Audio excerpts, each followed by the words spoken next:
Being nice isn't always as selfless as it seems. In fact, it's more about making ourselves feel good than truly helping others. I know this sounds like a bold statement, and that's exactly why in this video we are diving into the surprising psychology behind niceness, as well as motivations that lead us to the urge to be nice, which are much different than you might think, actually. So I'm pretty sure that by the end, you'll understand this hidden side of niceness, and it just might change the way you view yourself and your relationships. But how did this idea of niceness become so celebrated? Like, how has society shaped our views on being nice? And why do we feel such a strong need to uphold this image? Well, the truth is, society has long promoted niceness as a virtue, something we should all strive for. Even philosophers like Auguste Comte argued that altruistic behavior was essential for humans, and he believed that true happiness comes from serving others, putting their needs before our own. So this idea of altruism, the belief that our purpose is to help others selflessly, has deeply influenced our cultural values to the point that there is this unspoken rule that nice people are the ones who have it all figured out, the ones who are caring,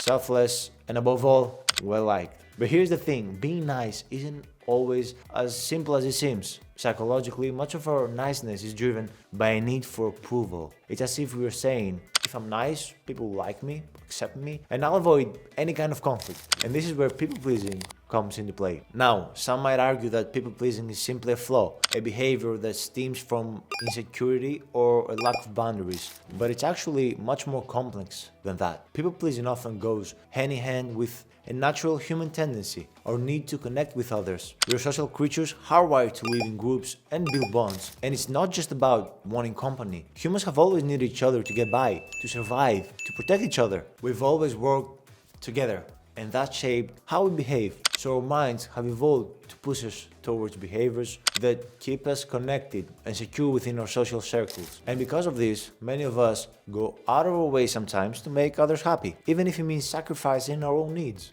But often it's also about avoiding rejection or conflict. By being nice, we're not just maintaining a positive self-image, but we soothe that primal need we were talking about earlier to feel connected and accepted. And sometimes it's not even about the other person at all. Niceness can be a way of keeping ourselves at peace internally. If we are nice, we avoid the discomfort of saying no or setting boundaries that we all don't like. Which brings me to the next aspect we need to talk about. See, often our need to be nice is rooted in a desire to avoid guilt. When we say yes to things we rather avoid, or when we hold back from setting boundaries, it's not just about the feelings of the other that we're worried about. It's about our feelings as well, because sometimes, by avoiding such situations, we find a way to sidestep the discomfort and guilt we might feel. And because I feel like we always have to connect these theories and these perspectives to science, our desire for a guilt-free life aligns with the idea of prosocial behavior, which claims that even actions that appear selfless are often motivated by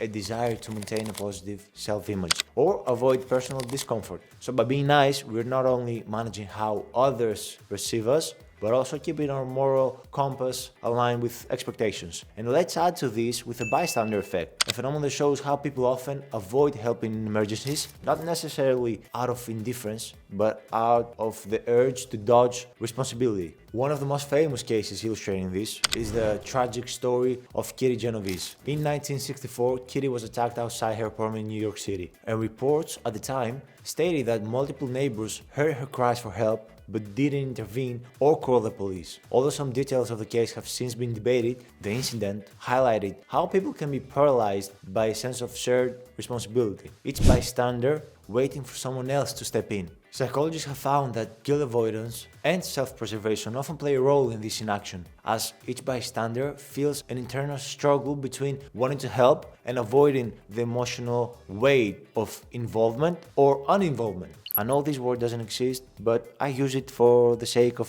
this argument. Batchon's empathy-altruism hypothesis also gives us another perspective on this matter. Batchon suggests that empathy can indeed drive us to help others, but often it's because witnessing someone in need creates discomfort within us, thus making our niceness an attempt to relieve our own unease rather than an altruistic endeavor to help. Simply, it's a complex mix of empathy and self-interest, where we are motivated to act kindly, not only to help the other person, but to settle our own emotions as well.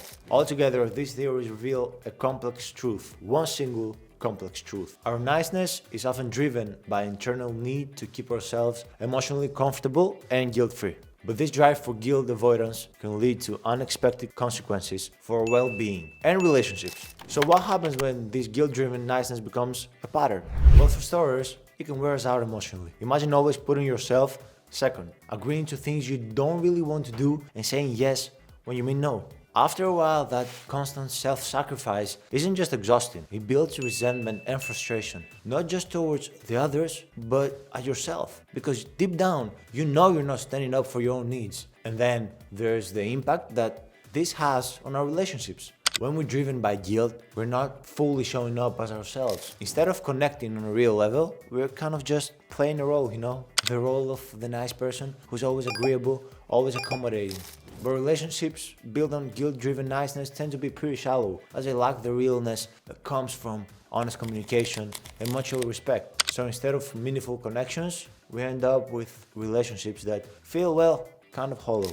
And adding to all these, let's not forget what all of this does to how we perceive ourselves. When prioritizing others over us, we send a message to ourselves. And this message clearly states that our own needs don't matter as much. Over time, that can really chip away at our self-worth. It becomes harder to value ourselves and our own desires because we're so used to sidelining them. We start to lose touch with what we genuinely want and who we really are, and that can be incredibly damaging. So maybe it's time to take a step back and rethink what means being nice.